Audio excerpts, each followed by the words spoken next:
देवाने आयुष्यात जे काही केले आहे ते सर्वांच्या भल्यासाठी आहे।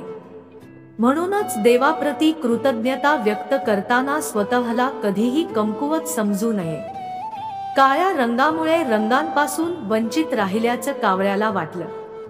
एके दिवशी त्याचे रूप पाहून कावळा विचार करू लागला की पक्ष्यांमध्ये तोच सर्वात कुरूप आहे। त्याला वाटले, ना आवाज चांगला आहे, ना पंख सुंदर आहे।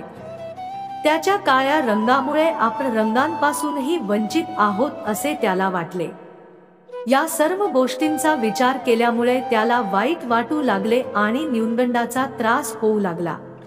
बगळ्याला कावळ्याच्या दुःखाचे कारण जाणून घ्यायचे होते, तेव्हा कावळ्याने उत्तर दिले की तू गोरी आहेस, पण मी पूर्ण काळा आहे।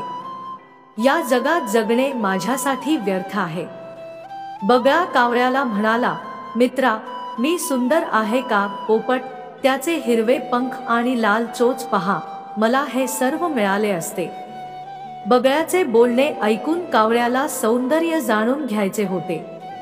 तो पोपट जवळ गेला आणि म्हणाला की तू खूप सुंदर आहेस, तुला खूप आनंद झाला असेल ना?